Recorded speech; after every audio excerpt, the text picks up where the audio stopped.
professor, olá, professora, bem-vindo ao Pode Falar, Professor, o podcast feito para o professor que vive o chão da sala de aula.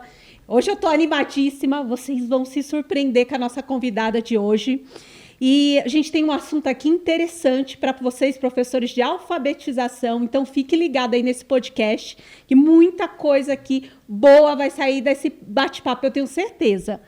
Mas antes de apresentar a minha convidada, eu quero lembrar primeiro vocês, se inscreva no nosso canal, ajuda essa professora aqui a levar, a divulgar esse conteúdo para mais professores, ajudar mais professores, então já se inscreva nesse canal, mande para 3, 4, 5 professores que você conhece aí, que eu tenho certeza que vai ajudar muitos professores esse assunto de hoje. E também quero trazer outro lembrete para vocês, professores, sobre o projeto O Coração Também Vai à Escola. O projeto fundamental ali, a ideia fundamental desse projeto é combater o burnout através de uma blindagem emocional dos professores e a indisciplina, que tem sido muito desafiador. Mas, professor, deixa eu só adiantar para você, indisciplina é um pedido de socorro, e a gente socorrendo esse aluno, acolhendo essas emoções, tornando essa sala de aula um ambiente mais humanizado e mais seguro para esse aluno, eu tenho certeza que a gente vai combater essa indisciplina. Então, divulga esse projeto e leva esse projeto para a tua escola. Coração também vai à escola. Nós não deixamos nossas emoções, os nossos problemas em casa e vai para a escola. Ele vai junto com a gente. Essa historinha que nós muitas vezes ouvimos falar, aqui dentro eu tenho que ser profissional, lá na minha casa é pessoal. Não, nós somos uma pessoa só. E o nosso coração muitas vezes vai ferido. Essa criança vai com todos esses desafios de casa para dentro da escola, ela leva essas emoções, ela leva essas dores, ela leva esses desafios, como você também, Pro. Então, o coração também vai à escola, vai ali fazer esse ambiente mais humanizado, e eu tenho certeza que vai fazer grande diferença, muita diferença dentro da tua escola. E eu já vou apresentar aqui a minha convidada, ela veio de longe também, gente. Outra coisa, não é teacher, você não é teacher, né? Professora de inglês?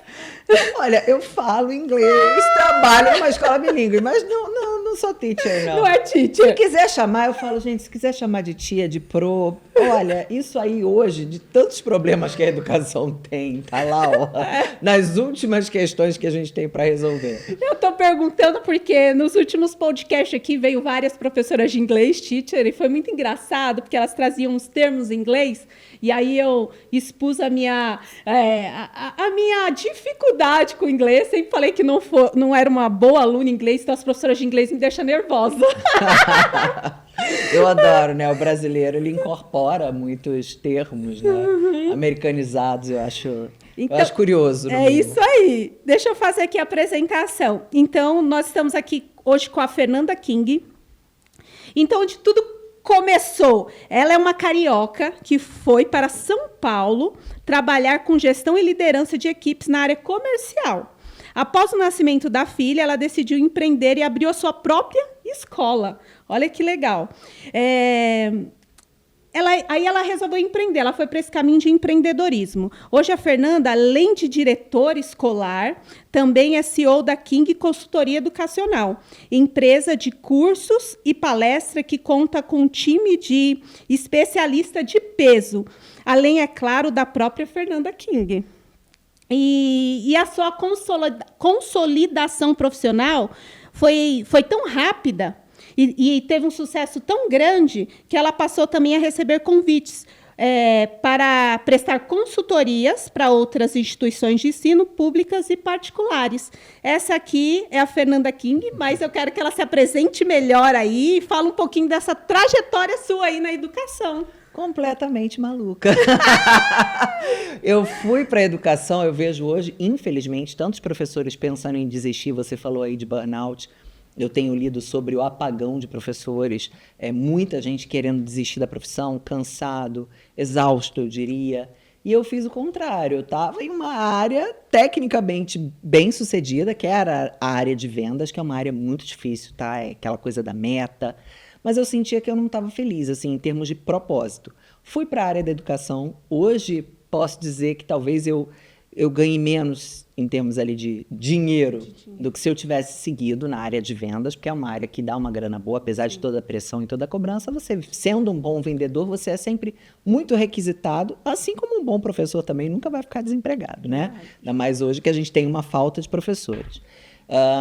Mas eu vi que realmente a questão do propósito, de ter uma meta de vida, né? Eu tive uma filha, o que a gente pensa aí desse mundo?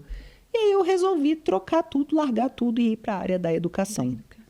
Abri a escola está super bem, tem 10 anos, eu tenho bastante aluno. Para uma escola de educação infantil, é uma escola com um número bem expressivo de crianças, sinal que o trabalho, né, deve estar bem feito. Só que eu percebi durante a pandemia e um pouco após a pandemia, porque eu acho que na pandemia todo mundo se questionou sobre a vida, né?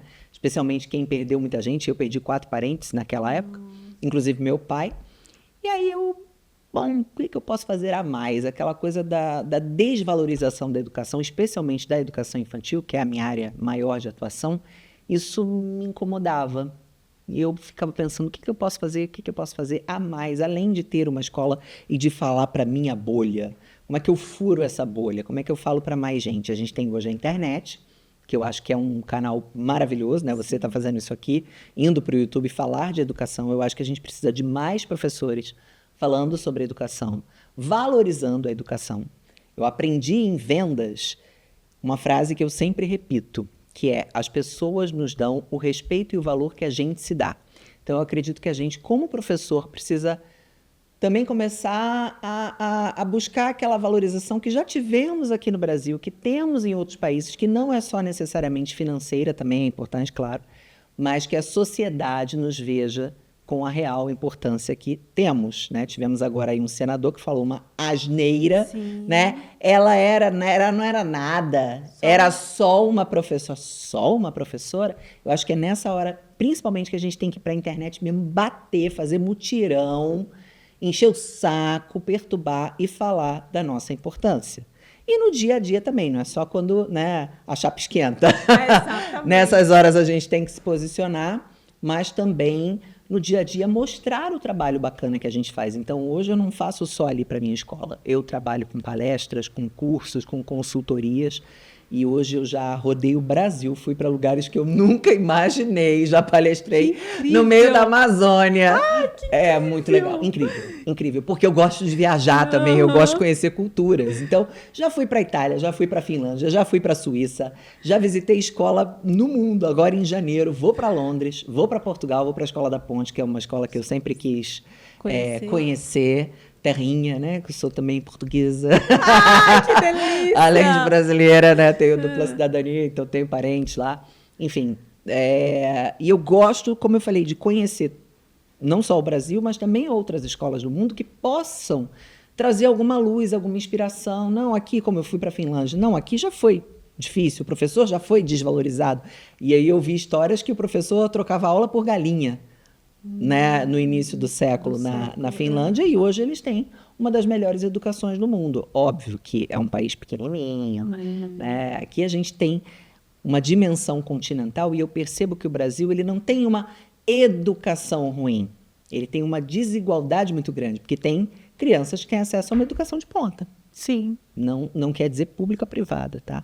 Tem educação, tem escola particular que não é boa e tem escola pública que é excelente, como eu tive o prazer de frequentar uma escola pública excelente, tanto que passei para a Faculdade Federal diretão, vindo da escola pública. Nossa, olha isso. Então, por que não para todo mundo? Eu acho que o nosso desafio é ter essa qualidade que algumas escolas públicas têm, em todas. Sim. Então, a gente pode não só trazer de fora, mas como copiar o modelo das escolas que já funcionam e replicar para todas. Mas aí precisa de dinheiro, precisa de boa vontade, precisa de um monte de coisa, que aqui a gente, infelizmente, mistura muito educação com política, né? Coisa que na Finlândia, por exemplo, é proibido por lei.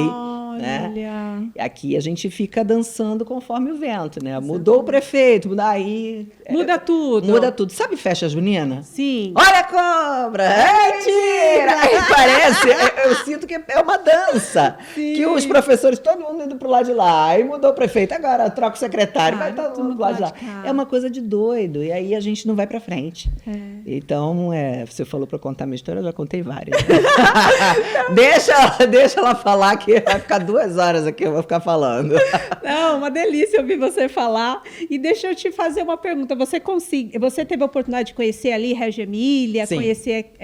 Fala um pouquinho de lá. Encanto. Para quem trabalha com educação infantil, especialmente, porque Reggio, para resumir muito a história, é uma cidade que foi arrasada na Segunda Guerra, e depois da Segunda Guerra não tinha escola, não tinha nada, né? Era uma casa muito engraçada. E aí a comunidade, as famílias resolveram se juntar para construir escola, mas tinha pouco recurso. Tanto que essa coisa de usar folha, pedra, recurso da natureza, argila, eles mantêm até hoje. Mas na época, meio que era o que tinha, né? Vamos contar com galho, vamos contar com pedrinha. E isso se manteve até hoje, esse uso do recurso natural, da arte. O que você vê muito em Reggio é a presença da família. A Itália, ela tem uma educação extremamente inclusiva. A lei da inclusão lá, eu acho que data da década de 70 ou antes, se eu não me engano. A nossa é de 2015.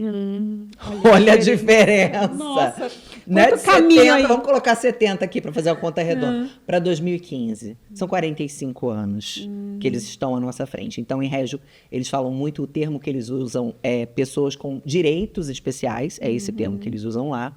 Então, você vê muito a inclusão, você vê muito a presença familiar, você vê muito a coisa da luz. As escolas são muito iluminadas, são muito bonitas. Minha primeira faculdade, essa que eu falei, que eu passei direto, foi arquitetura. A pedagogia foi a terceira, tá, gente? Nossa. Eu tentei fugir de todas as formas. Eu tentei, mas eu não consegui. Foi mais forte do que eu, era meu destino mesmo. E aí, eu gosto muito dessa questão dos espaços. Eu acho que os espaços bonitos, eles inspiram qualquer um, inclusive o estudante, o professor. Então, assim, tem espaços muito bonitos, muito iluminados, muita presença de arte, e é muito focado para a educação infantil. Tanto que quando começa o fundamental lá, ele já muda um pouco a pegada, já não é assim tão construtivista, tão moderno, já, né, vem um pouco mais, não diria tradicional, mas para quem trabalha e curte aí educação infantil, creche, é inspirador a forma que eles atuam, que eles trabalham, vale a pena. E viajar, né, gente? Viajar, uma delícia. Você volta com a cabeça, não vai fazer diferença. Quando eu olho o Instagram da minha escola, antes e depois de eu ir para lá, fez diferença. Fez. Muita. Eu consegui trazer isso para as educadoras, né? Elas uma que eu consegui levar na época, uma coordenadora, mas não consegui levar, obviamente, né, a escola inteira, mas consegui ir passando isso para elas através de formações. E às vezes a gente se questiona, será que mudou? Mudou. Eu olho as fotos das atividades, você vê que tá lá a inspiração muito clara, então isso é muito bacana. E traz acho que uma esperança para o professor também, assim, que é possível, né? Que é possível fazer um trabalho assim belo, que realmente traga resultado, porque a sala de aula tem sido tão desafiadora para o professor que às vezes ele precisa desse toque de esperança, sabe? Eu acho que a gente trazendo essas novas práticas, exemplos que funcionam de verdade, fala assim, a gente pode conseguir também. Tem que acreditar, né? Porque eu falo, tem gente que fala, suas palestras, você é muito... Não sei se sonhadora, já ouvi todo tipo de frase, mas eu tenho esperança, porque se eu não tiver esperança, como é que eu vou fazer palestra? Então, galera, vamos desistir aí. Não dá. não tem jeito. Claro que tem jeito, porque eu vejo lugares que conseguiram, fora do Brasil e dentro do Brasil, mas com essa vontade de fazer diferente e com o professor querendo aprender. Eu vejo que tem muitas meninas, principalmente quando eu vou, né, para creche, para educação infantil, eu falo coisas que às vezes para mim são óbvias, elas fazem aquela cara assim de eu não sabia. Não sabem. E para você lidar, por exemplo, com uma criança com deficiência, você tem que saber, como é que eu lido com um aluno que tem autismo? Cara, a primeira coisa, vai estudar. E aí tem gente que às vezes não quer. Sim. Porque eu vou pagar, eu vou gastar o meu dinheiro, eu vou perder meu sábado para poder... Aí é questão de princípios, de valores, de propósito, porque muitas vezes você estudando dentro da sala de aula, você trabalha menos. Sim. Porque com conhecimento, você facilita o teu trabalho. Sensacional. Se você consegue, por exemplo, evitar que aquele aluno autista entre em crise, não é mais fácil? Exatamente. Do que deixar ele entrar em crise e ter que manejar. E às vezes são crises evitáveis. Às vezes é excesso de estímulo, uma sala que tem... Sabe, quando você consegue manejar essa criança melhor, o teu trabalho facilita. E aí eu vejo que conforme eu vou explicando para as pessoas o básico, assim, de transtornos do neurodesenvolvimento, ela vai vendo, nossa, meu aluno é assim, e meu aluno é assim, e meu aluno é assim. E não sabiam por quê, porque fizeram a pedagogia e pararam. E professor tem que ser um eterno pesquisador.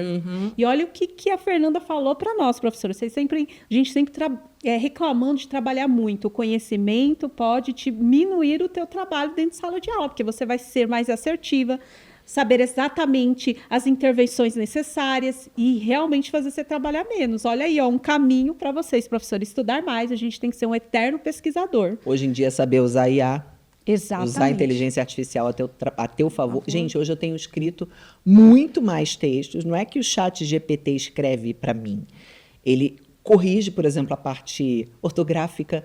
Antes eu fazia uma coluna, por exemplo, para uma revista, né? Eu precisava pagar alguém que eu gosto, né? Fazer aquela revisão bem fina. Hoje, com o chat GPT, em 30 segundos o texto está revisado.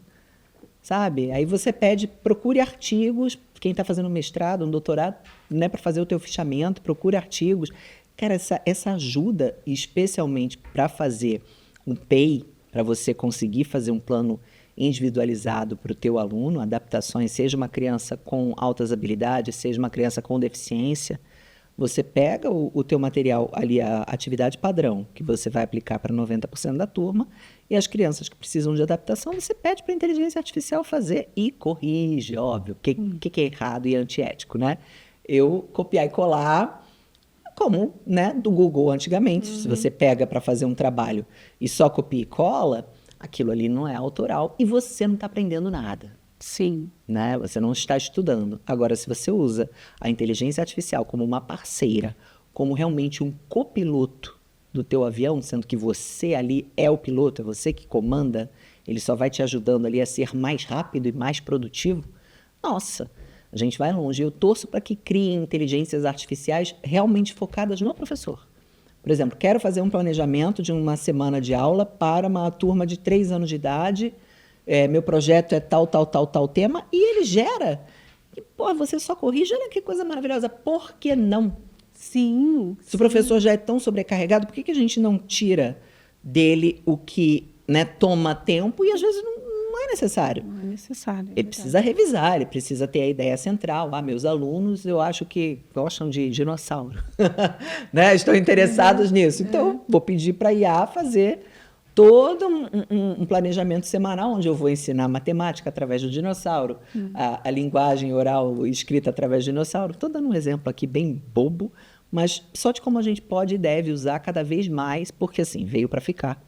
Igual a internet veio para ficar, igual a Revolução Industrial veio para ficar. Não adianta correr, o mundo vai passando por ciclos e a gente tem que acompanhar.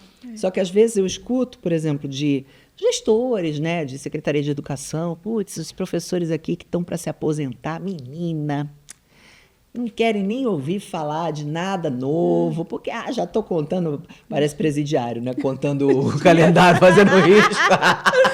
Eu entendo, eu também vou chegar nesse momento que eu vou contar os dias ali para me aposentar. Mas aí não querem ouvir. E eu falo sempre o seguinte, cada ano que passa, eu estou mais velha, e o meu aluno está mais novo, então a distância vai aumentando. E aí o conflito de gerações, quem dá aula para adolescente hoje? Você tem que entender a linguagem dessa galera, senão você fica... Tem que se conectar, tem que ter conexão. Ponto de partida para qualquer ensino, relação de ensino, né, aprendizagem, é o emocional. O emocional, a conexão. Ninguém aprende nada se não conecta, assim... EAD é uma solução para muitas pessoas, né, que trabalham muito. Eu mesmo já fiz N cursos à distância, mas eu sou suspeita, viu? Quando tem um híbrido ali, que tem de vez em quando uma aulinha presencial, uma troca presencial professor, eu gosto bastante. Uma troca de experiência Faz diferença. ali. Faz diferença, é humano. Para mim, educação é sobre pessoas. É gente com gente. A IA pode ser uma parceira, mas a criança vai para a escola para aprender a se relacionar com o mundo. É uma mini sociedade. Então, Exatamente. para mim, presencial não tem jeito. Eu sempre sou a favor. E eu falo assim que se nós pudéssemos resumir todos os problemas sociais em um único lugar, eu chamaria esse lugar de escola, sala de aula. Porque ali a gente realmente é uma representação da nossa sociedade, mas com todas as dores, toda a desigualdade, todos os desafios, problemas. Por isso que é tão desafiador para esse professor. A gente já vai entrar no assunto que é sobre alfabetização, mas assim, eu sei que a Fernanda, ela tem assim uma experiência muito grande, ela tem passado por muitas escolas, ela tem aqui falado, acabou de falar para nós, foi para escolas até fora do país, então eu quero explorar um pouquinho isso, Fernanda. E eu quero assim te perguntar, o que mais você ouve desses professores, né, nessa sua jornada aí de palestras, que você tem percorrido aí essas escolas aí do Brasil todo, o que você mais ouve desses professores? Sabe uma coisa que me surpreende, por mais que assim, a Finlândia tem uma educação, os problemas são os mesmos no mundo inteiro. A desconexão da família com a escola, isso eu ouvi até na Suíça. Falei, as crianças aqui estão usando muita tela, a família participa. Gostariam que participasse mais. Talvez seja um pouco melhor do que aqui no Brasil, mas a humanidade ela tem ondas, né? Como eu falei da IA, das tecnologias. E aí eu percebo que as pessoas acabam sendo muito parecidas no mundo e os problemas também são muito parecidos. Por mais que aqui tenha um pouco mais algumas coisas, lá um pouco menos, se você for ver, a raiz, a essência é a mesma. Então, o professor, às vezes, cansado. Na Finlândia, por exemplo, eu esperava salários dos professores muito maiores, e não é, tá? A valorização é social. Agora, de dinheiro, não ganham tão bem assim, não. Então, você vai vendo que é tudo muito, muito parecido. E no Brasil, assim, o que eu ouço mais das reclamações dos professores é a relação com as famílias. É precisarem que a família se envolva mais no processo de educar a criança. Aquela educação que vem de casa, sabe? Uma criança ter um pouco mais de disciplina, de respeito, o tempo de concentração, né? O foco com o uso de telas está muito pequeno. A criança ela não consegue, às vezes, ficar 5 minutos prestando atenção numa atividade. Aí tudo vira TDAH, né? E às vezes não é. Às vezes é uma criança que está com sono desregulado, alimentação péssima, muita tela, e realmente ela não vai focar em nada. E aí eu acho que os desafios principais que eu escuto hoje nessa minha jornada são esses, principalmente a relação família-escola. Família-escola. E você tem visto alguma prática assim que hoje você poderia deixar de exemplo, até mesmo na sua escola ou de alguma escola que você passou, sobre esse envolvimento? Escolas que conseguiram vencer isso, trazer essa comunidade, essa família para participar mais da escola. Na minha escola eu faço atividade, por exemplo, no outro dia o povo até ficou emocionado no Instagram que veio a vovó de uma aluna para fazer uma receita com as crianças dentro da escola. Então a gente vai fazendo projetos para trazer realmente essa família para dentro. Eventos, feira disso, feira daquilo. Eu vejo que tem escola pública que faz eventos até que ela pode arrecadar dinheiro, né? Aí depende de cada município, mas que faz uma festa junina, que faz uma festa disso ou daquilo, vende comida e faz coisas que depois a escola tem uma verba para fazer um treinamento para os professores, que às vezes não está conseguindo aquela verba, quer comprar mais livros para a biblioteca, enfim. Então, eu vejo que tem lugares que têm iniciativas a mais, tem pessoas que ficam mais acomodadas e outras, mas a gente que tem que fazer. Na Itália, por exemplo, a família vai lá, se enfia, mas também porque os professores chamam para dentro e existe essa troca ali comunitária. Então, sim, eu acho que a gente tem que fazer. Se for esperar os governantes, a educação ela é responsabilidade da sociedade como um todo. Então, a gente também tem que se meter dentro da escola para cobrar do diretor, cobrar do professor e participar, se voluntariar. Então, tem muitas escolas públicas que têm ali programas de pais, mães, que são voluntários, responsáveis, mas tem outras que não querem deixar entrar, parece que tem alguma coisa para esconder. Gente, a gente tem nada para esconder, não. Sim. Nosso trabalho é esse aqui, vai acontecer, de repente, erro, acerto, não existe perfeição. Então, chamem a família para dentro da escola, seja com eventos, seja com projetos, seja com biblioteca comunitária, o que for. Eu dou muito essas ideias também quando eu faço palestra, porque a gente precisa resgatar essa relação boa família-escola e essa valorização do trabalho do professor. Eu acho que o caminho é esse aí. E eu já compartilhei em outros podcasts aqui das minhas experiências em sala de aula, e eu falei muito para os professores que eu vencia essas dificuldades com a família. Por exemplo, tinha uma família lá que sempre exigindo, às vezes, algo para o filho dela, como se só tivesse ele dentro da sala de aula, né? Como se na casa dela, a mamãe cuida só do filhinho dela, é o dela e mais 30 alunos. E às vezes a mãe fica meio desconexa, não tem muita noção da realidade. E aí eu trazia essa mãe para a sala de aula. Chama ela para contar uma história, para fazer uma roda de leitura. Sim, acho ótimo. Aí ela via aquela situação, ela passava por aquela situação, aquele ambiente. Professora, é isso que você... assim todos os dias? Hoje eles estão até que calminho, viu? Pronto, aquela mãe virava minha fã. Era desse jeito que eu ganhava as famílias. E às vezes o professor fica com esse receio de levar os pais. Estão me avaliando, estão olhando o que eu estou fazendo. Não, professor. É colocar esses pais para eles terem noção que às vezes eles não são obrigados a saber. É a nossa realidade. É o que a gente realidade. fala que hoje falta na humanidade, que é a tal da empatia, que é o se colocar no lugar do outro. Você obrigou essa mãe a se colocar no seu lugar. Pronto, bem didático. Olha, mamãe, senta aí, conta uma historinha para eles. E ela sentiu na pele o que você passa todos os dias. É perfeito, é maravilhoso. E nisso você vai conseguindo. Você falou, ela virou minha fã. Quer dizer, ela passou a te valorizar um pouco mais, a entender um pouco mais o seu trabalho. Precisa disso, precisa fazer isso. E aí a comunidade, a escola, ela realmente passa a fazer parte daquela comunidade, aquele bairro. Ela tem que ter portas abertas. E eu vejo que hoje tem muitas escolas que realmente fizeram um muro, não só físico, né? Mas ali mental. Tem um murão ali entre... Né? A família não entra, né? As coisas que a gente faz bonitas não saem. Não sai. Porque a gente precisa expor o que a gente faz bacana. Seja nas paredes da escola, sabe? Coloca cartazes, mostra o trabalho. Quem pode ter Instagram, usa para isso. Usa, tira foto mesmo. Ah, mas isso é marketing. Até a escola pública pode e deve fazer... Né? Se tiver autorização para fazer, coloque o seu trabalho na internet para que as pessoas vejam o quanto é bonito tudo que a gente faz dentro da escola. Minha opinião. Sensacional. Sempre pensei assim, vai para a internet, coloca os trabalhos. Tem tantos trabalhos incríveis, transformadores, mas que não sai ali só do conhecimento da sua escola, daquele território ali, e o mundo precisa saber.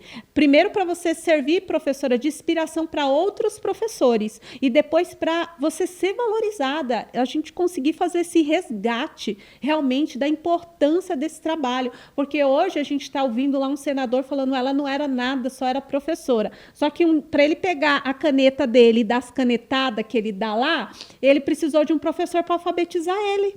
Ele precisou de um professor para alfabetizar ele, para ele chegar a hoje a estar lá no Senado falando isso de um professor.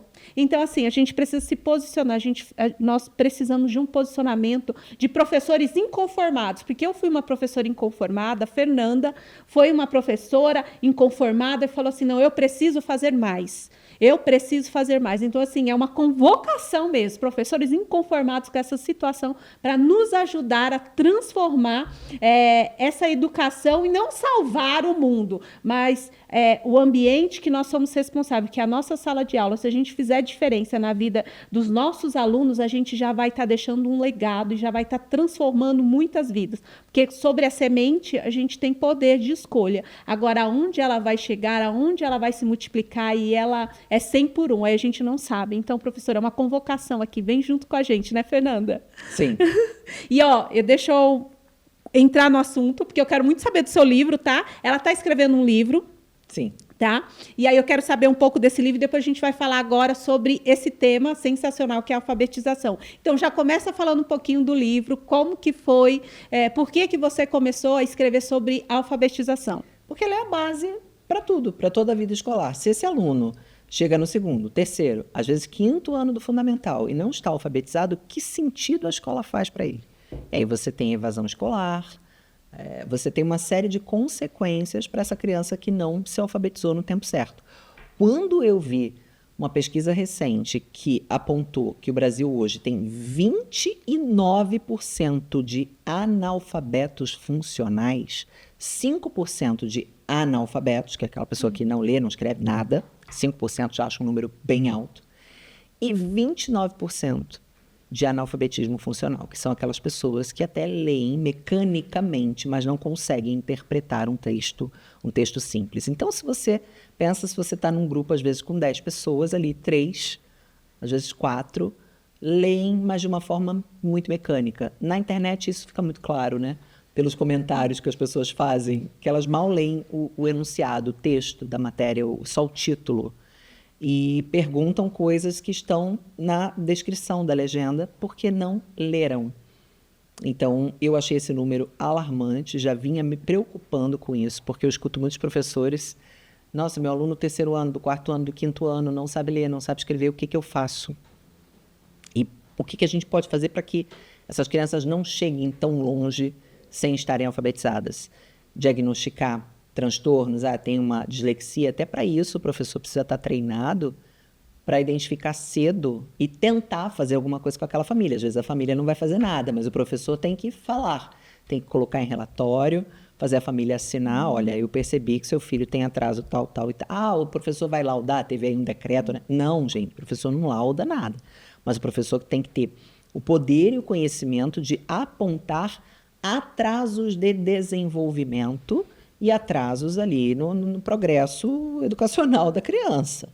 E sinalizar sim para a família e saber fazer um bom relatório até para estar respaldado. Não, eu avisei. A família que não correu atrás.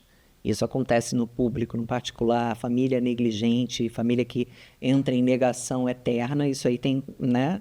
Aí também até onde vai a escola e onde tem que entrar a família. Porque muito professor, você falou de burnout, a grande maioria, as pesquisas comprovam que os que mais sofrem são os que muito se envolvem emocionalmente com as crianças. A gente falou que tem que ter conexão, mas numa situação dessa, por exemplo, que você está vendo que a família não está fazendo nada, você tem que aprender a se blindar para não sofrer, porque a gente sofre, né? A gente fica com pena da criança, mas aí se você se envolver demais, você acaba tendo questões psicológicas maiores, você vai sofrer mais. Então, como é que a gente separa essa linha tênue de eu ser um professor caloroso, amoroso, dentro da minha sala de aula, para gerar vínculo e aumentar o aprendizado, que isso é fato, mas sem levar para casa?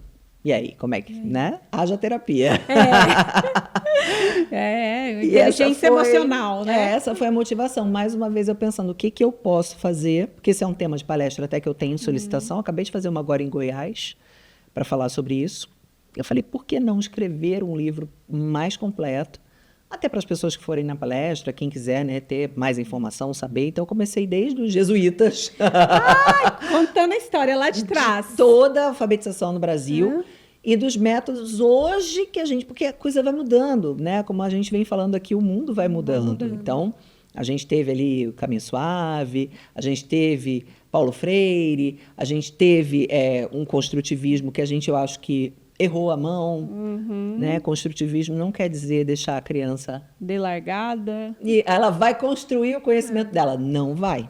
Não vai porque ler e escrever não é uma coisa natural do ser humano. A criança ela aprende a andar, a falar, porque ela ouve alguém falar um idioma.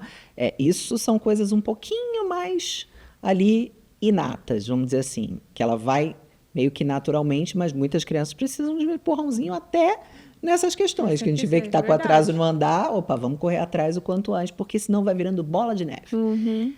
Essa coisa de cada criança tem seu tempo, isso já morreu, acabou essa frase há muito tempo. Se é uma criança atípica, ela vai ter tempos diferentes, mas sendo uma criança típica, tem que ali, né, até 1 ano e meio tem que andar, até 2 anos tem que estar falando X palavras, senão a gente precisa correr atrás e tem ferramenta para isso. Sim. E você precisa aproveitar que esse cérebro está com a plasticidade em alta até 3 anos, né? Muita, de 0 a 3, e até os 7 você consegue mexer muita coisa que vai fazer muita diferença na vida, inclusive dos atípicos, né? Se você entra com terapia, que a gente chama de intervenção precoce. Então, eu percebi tudo isso, eu percebi as mudanças, eu percebi que hoje a neurociência, ela Fala muito do método fônico, né? Fala muito disso, que o ler e o escrever ele não é natural, que a gente precisa, né, ali, muitas vezes, dar um empurrãozinho nessa criança.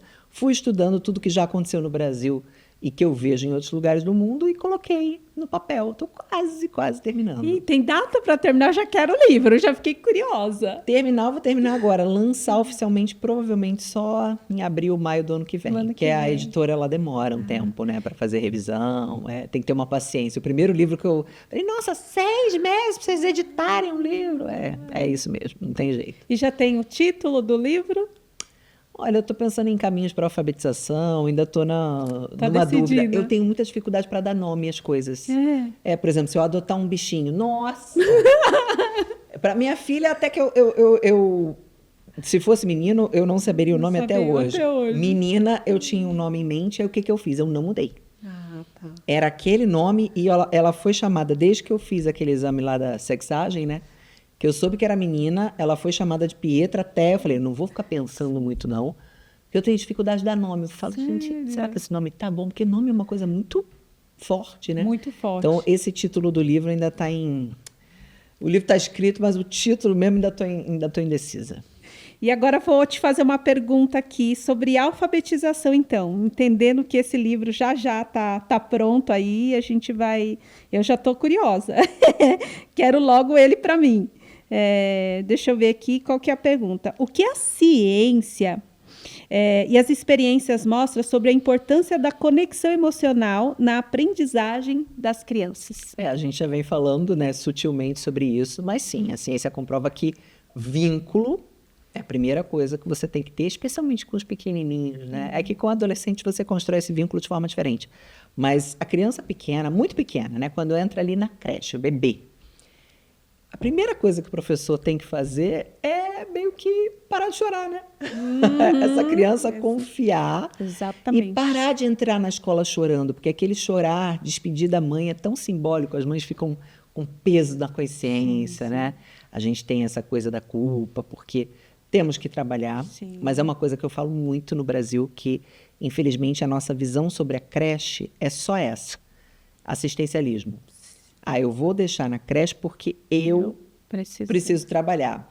Ninguém fala, eu vou deixar na creche porque é um ótimo lugar para o meu filho se desenvolver, ele vai socializar com outras crianças, ele vai ter aula de música, ele vai ter coisas que eu não consigo dar na minha casa. E aí, às vezes, eu sou apedrejada na internet, porque eu defendo muito a creche. Porque você tem 2 contextos no Brasil, de uma fatia desse tamanhozinho da população, que é talvez uma família muito estruturada, que tem uma ótima alimentação em casa e que vai dar todos os estímulos que essa criança precisa, inclusive a socialização. E não é falar, eu levo na pracinha de vez em quando, isso não é socialização. Porque se você está ali, né, impedindo e colocando numa bolha, quando ele vai disputar o brinquedo com um amiguinho da pracinha, você intervém, já está errado. Já está errado. Já está errado. A criança precisa aprender a se virar.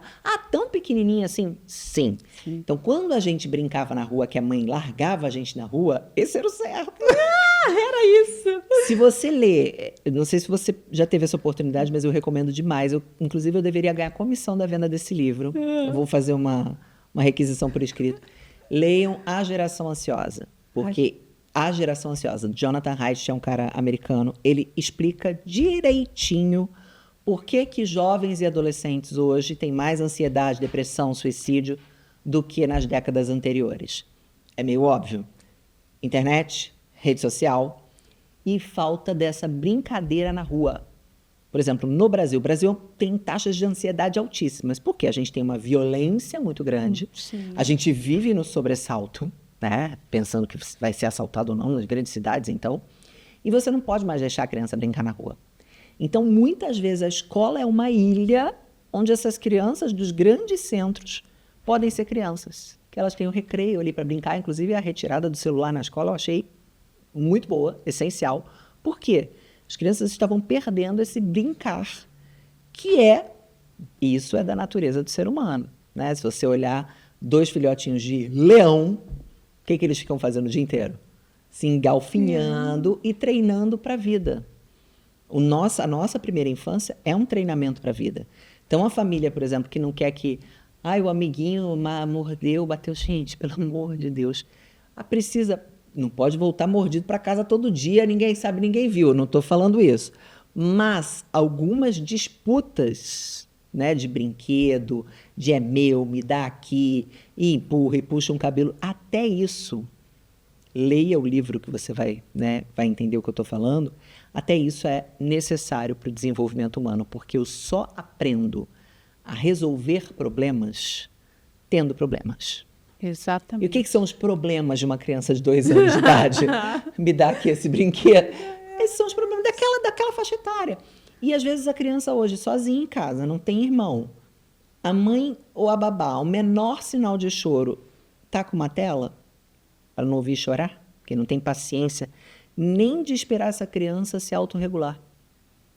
Então, como ela vai aprender a se autorregular, a se acalmar, parar de chorar, lidar com aquele nervosinho, né? Que a criança pequenininha, ela faz aquele... Ela vai aprender a lidar com isso passando por isso. Isso não pode ser retirado dessa infância, porque isso vai dar problema na adolescência. Ah, por que o adolescente está tão ansioso? Porque algo faltou nessa infância, ou sobrou, né, com excesso de tela. Então, a gente está mudando o funcionamento cerebral das pessoas, inserindo tablet, né? A gente já falou aqui de tempo de concentração que está reduzido, a gente está mudando o nosso pensamento, só que, poxa, fazendo criança e adolescente de cobaia, a gente primeiro deu um tablet, depois viu que, ai, deu errado, agora vamos tirar o tablet. Vamos tirar. Foi o que a gente fez. Foi. Nossa, como é grave. E eu vejo que meio que se perderam nesse caminho, né? Sim. E aí muitos estão fazendo o caminho de volta, né? Estão entendendo que... Que deu errado e precisa voltar às origens. Tem coisas que não vai mudar nunca. Nós somos seres humanos. Tem coisas ali que ela tem a sua ordem natural, né? E muitas vezes a gente quer... reverter, dar um empurrão, dar uma melhorada. Sim. E aí a gente se perde, aí tem que voltar às origens. Teve né? essas discussões agora, né, do FELCA e da adultização das crianças. Sim, tem muitos pais, né, que colocam essa criança muito para frente. Aí depois, quando é adulto, ou vai fazer um monte de terapia, ou vai criar bebê reborn, então, porque quer voltar à infância, né? Que loucura, né? É uma loucura que, se a gente for a fundo isso aí... É outro podcast inteiro. É isso mesmo. E estamos ensinando a ler ou apenas treinando para repetir sons? Olha, infelizmente, quando a gente vê os índices de analfabetismo funcional em 29%, muito mal treinando para repetir sons, porque o analfabeto funcional ele vai fazer aquela leitura mecânica, muitas vezes sem fluência, porque um capítulo do livro que eu falo é fluência leitora. E a necessidade de treinar prosódia. Então, o que eu vou falando? Que desde a educação infantil, porque uma confusão que a galera faz é, mas você está falando então que é para alfabetizar na educação infantil? Não. Não é para fazer alfabetização precoce, nem a mão da criança está fisicamente preparada direito para segurar um lápis com 3 anos de idade, não é isso. Mas eu tenho que fazer um preparo mais bem feito. O que aconteceu? Educação infantil é para brincar. Isso tem portarias aí, prefeituras, não, a educação só brinca. Não, pelo amor de Deus, brinca muito, super importante brincar, mas eu tenho que ter atividades estruturadas e pensadas que essa criança tem que chegar no primeiro ano preparada para ser alfabetizada. Então, é sobre um preparo que eu faço na educação infantil para que ela chegue ao primeiro ano pronta para receber essa alfabetização. Então, ela já vai sabendo, né, escrever, ler o próprio nome, ler a chamadinha lá, os nomes dos amiguinhos, sabendo qual o nome é mais comprido, qual o nome é mais curto, porque ela tem que ter já noções matemáticas também básicas, que a gente falou de Regia Emília, vou contar com pedrinha, vou contar com pauzinho.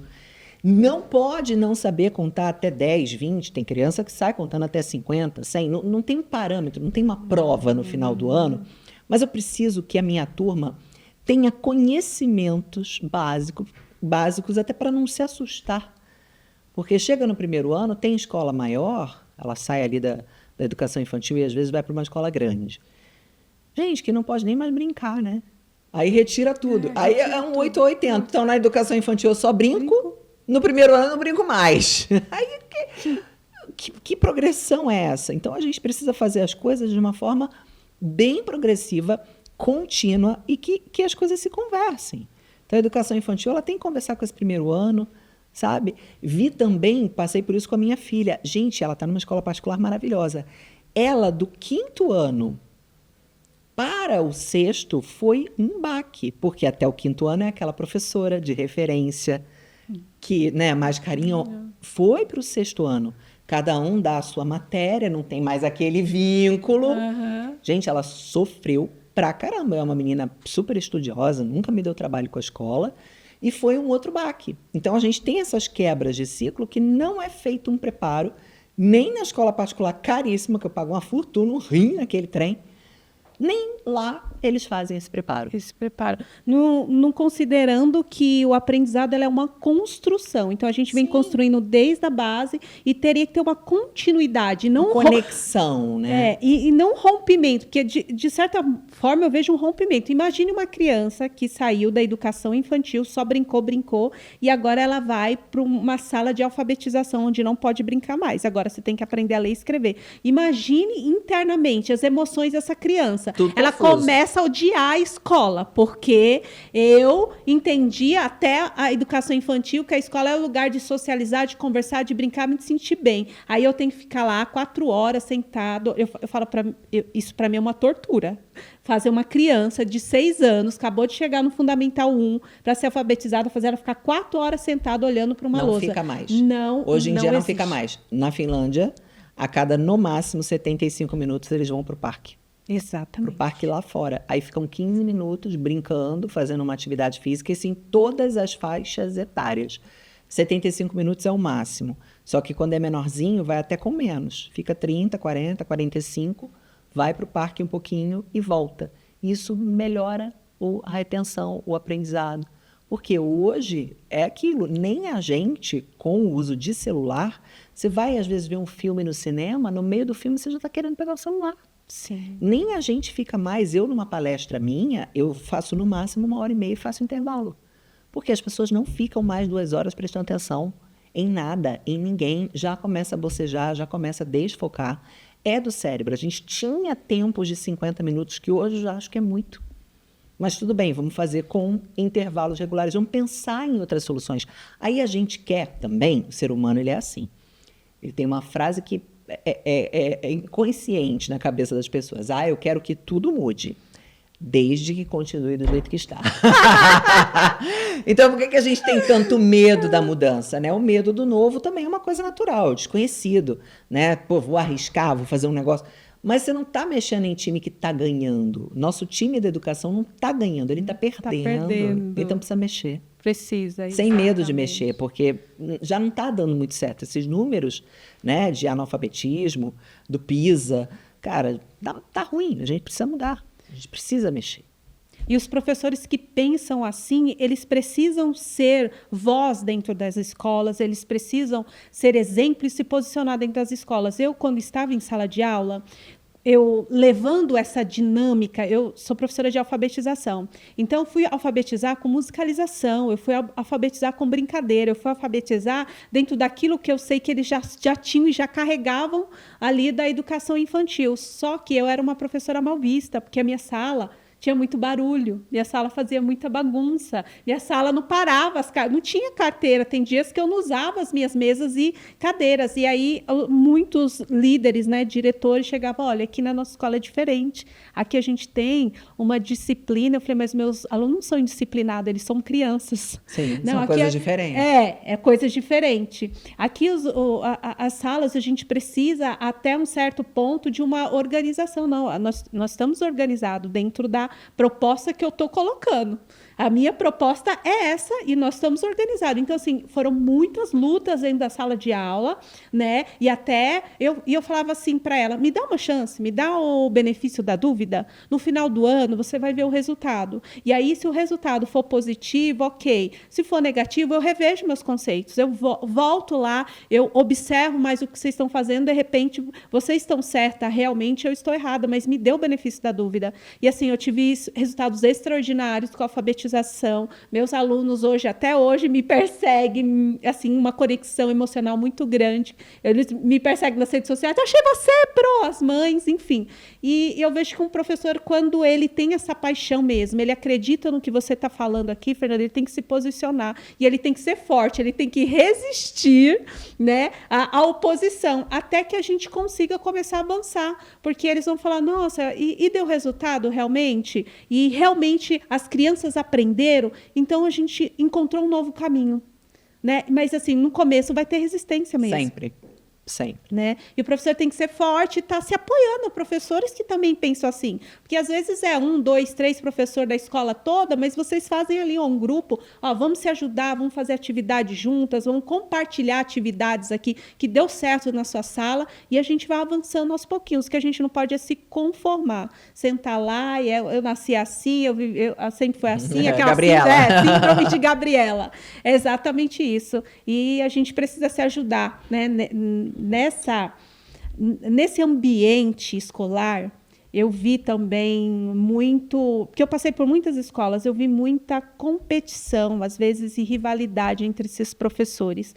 E eu tenho falado para os professores, isso não cabe mais, porque se não for eu entender o que um outro professor passa, ninguém mais vai entender. Melhor do que eu, não tem para entender o que o outro professor passa dentro da sala de aula, porque a gente vive uma mesma realidade. Só que muitas vezes eles veem nesse olhar de rivalidade, competição, e eu falo, não cabe mais isso, professor, a gente precisa se ajudar, a gente precisa se apoiar, porque a gente vai esperar de quem? De um senador, de um governador, né? A gente, pelas falas, vocês já entendem que a gente não pode esperar por eles, tem que partir de nós. Então, se você apoiar aí um colega aí na sala do lado, a gente já começou a fazer uma rede forte de apoio ao professor, que é isso que eu tenho chamado esses professores, para uma rede forte de apoio aos professores. Sim. É esse o caminho, não é? Sim. A gente já está chegando no final, né? Passa rapidinho, né? Muito rápido. Mas eu vou fazer mais uma perguntinha aqui, ó. Por que o afeto do professor pode ser mais decisivo que qualquer método de ensino na alfabetização? Porque quando essa criança não se sente querida, acolhida, quando ela sente que tem ali uma rejeição, o aprendizado não vai acontecer. E, infelizmente, tem isso, né? O professor, ele é um ser humano. E, às vezes, ele implicou com aquela criança ali, não foi com a cara, e não rola a tal da conexão, e essa criança vai vendo o tempo passar, e ela ficando para trás dos amiguinhos, porque eles, né, por mais que eles sejam pequenininhos, a gente subestima muito a criança. Eles percebem isso, eles percebem que não são queridos, porque a pessoa, né, o ser humano, ele acha que comunicação é só verbal. Só que a não verbal, ela fala, o nosso corpo, ele fala muito mais. Então, às vezes é aquele professor que, ou com um aluno, ou até com um colega de, né, você falou da rivalidade, faz aquela... A criança, ela está percebendo esse clima, e se essa conexão não acontecer, o aprendizado não vai acontecer, ela vai, né, ser passada de ano automaticamente para uma turma onde a disparidade, se bobear, vai ser ainda maior, né? Porque cada ano que vai passando, as outras crianças vão aprendendo e ela está ficando para trás. Então, acho que isso tem que ser percebido, até pela direção da escola, porque se precisar, né, trocar de turma, reforço, eu acredito muito assim, num contraturno de excelência. Eu acredito muito em usar alunos que já saibam para ensinar, sabe, fazer duplinhas produtivas ali, Sim. pegar aquela criança que já sabe para puxar a outra. Tem criança que gosta de ensinar desde pequenininha e não deixar ninguém para trás. Eu acho que a alfabetização a gente teria que fazer um pacto coletivo de não deixar nenhuma criança para trás. Não deixa os anos irem passando, tá no segundo, tá no terceiro, tá no quarto, tá no quinto, para tudo. Pega essa criança, vai para um contraturno e vamos correr atrás para que ela se alfabetize, tenha uma fluência leitora, sabe? Aquela leitura, bota para ler em voz alta, e isso tem que ser diário. Porque o que eu percebo na educação infantil? Ou um deixar só brincando, né? Ou faz uma atividade ou outra, mas não dá aquela frequência. Gente, é igual academia. Só vai dar resultado se você fizer todo dia. Então, você tem que pegar suas crianças ali da educação infantil, perceber aquelas que estão mais atrasadas e já começar dali. A gente está demorando muito para perceber que está no terceiro ano e ainda não aprendeu a ler e escrever. Essa criança ela já tinha atrasos lá no maternal. Certeza. Às vezes demorou para andar, demorou para falar, demorou para um monte de coisa e ninguém percebeu. Nunca passou por nenhuma turma, nenhum professor que tenha sinalizado isso para a família, porque às vezes é uma família que pode ser que, se for avisada, eu sei que é difícil no SUS, né, você conseguir uma fono, mas às vezes é uma família que consegue correr atrás, consegue um atendimento social, consegue um atendimento numa faculdade, dá a chance, dá a oportunidade, de repente, dessa família correr atrás. Tem um vídeo que é incrível, que é de um cara que eu sigo, que ele fala de luto, né? Eu falei que eu perdi muitas pessoas, é o Fabrício Carpinejar. E tá lá no Instagram dele, eu acho que ele até fixou esse vídeo, que é um vídeo que ele fala assim: eu fui diagnosticado com retardo mental. A escola, naquela época, né, que ele já é mais velho, queria, sei lá, expulsar, falou que ele não servia para aquela escola. E a mãe dele pediu 2 ou 3 meses e falou que ele voltaria alfabetizado. E aí começou a brincar de forca, de caça-palavras, né, ensiná-lo em casa. A mãe conseguiu ensinar. Em 2, 3 meses ele ia ler e escrever. Uma criança que tinha sido desenganada, que talvez até tenha alguma deficiência intelectual, sim, porque pode ser que tenha, mas a mãe conseguiu, né, de alguma forma ali, com amor, compensar incrível. Isso. Ele fala isso no final do vídeo. Assistam, porque é muito emocionante para quem trabalha com alfabetização. Ele voltou para a escola e hoje é um grande poeta. Nossa. É um escritor, escreve super bem, escreve sobre luto, assim, escreve poesias lindíssimas no Instagram dele. E ele tem um vídeo, se eu não me engano, tá naqueles fixadinhos com alfinetinho lá, bem lá em cima, que ele fala, um videozinho de 1 minuto que ele fala disso. Eu até salvei, eu tenho esse vídeo salvo. E eu uso, com a licença poética, obrigada, Fabrício, para inspirar alguns professores sobre isso, sobre o amor pela nossa profissão, pelo que a gente faz. E é isso que, no fim das contas, alfabetiza uma criança, como aconteceu com a mãe dele e ele. Nossa, incrível, que história incrível. Depois eu vou dar uma olhada lá no Veja, Instagram é dele. emocionante, é muito bonito. Todo convidado que vem aqui, convidada, ganha um presente. E eu quero te presentear com um livro. Esse livro é da minha filha. Eu tenho uma filha escritora. Que legal. Ela escreveu. É uma linguagem meio adolescente. Ela escreveu aos 14 anos de idade. Mas esse livro é resultado de professores inspiradores que inspiraram ela e de pais intencionais, que sempre fazendo ela ler, gostar da leitura, se apaixonar pela leitura. E com 14 anos ela escreveu o livro, 16 nós lançamos o livro. E agora a Julinha acabou de voltar da Irlanda, ela ficou 2 anos lá fazendo intercâmbio e vai seguir essa carreira de escritora. Que bacana, então, muito obrigada. Aqui, ó, o presente. E assim que o meu próximo ficar pronto, esse da alfabetização, eu vou mandar para você também. Quantos anos tem sua filha? Minha filha tem 13. Ah, então ela vai amar. Qual que é o nome dela? Pietra. Pietra, esse livro então é para você, tá? Mas olha, chamas vivas. Isso. Muito legal. Muito bacana. É isso, Fê. Eu queria que você deixasse, Fernanda, um recado final para os professores, ali do fundo do teu coração, se você pudesse falar, pensar que isso aqui vai alcançar muitos professores, o que você falaria para esses professores do Brasil afora aí que você já tem conhecido pessoalmente, e que esse vídeo vai alcançar aqueles que a gente não vai poder alcançar presencialmente. Não desistam. A gente sabe que não é fácil, mas é uma profissão que, ao contrário aí do que eu disse, nosso queridíssimo, só que não senador, é uma profissão incrível, a mais nobre de todas, a que forma todas as outras. Isso é clichê, mas é muito verdadeiro. Verdade. Então sigam em frente na missão, se valorizem, acreditem no potencial que vocês já têm, está aí dentro de vocês. Todos os professores são líderes por natureza, estão ali na frente de uma turma fazendo o seu melhor dentro das condições que têm. Parafraseando Cortella, que é um outro pensador aí que eu gosto muito, a gente faz milagre dentro das condições que nós temos. Então, que a gente siga em frente, siga nessa luta e que nada consiga nos abalar.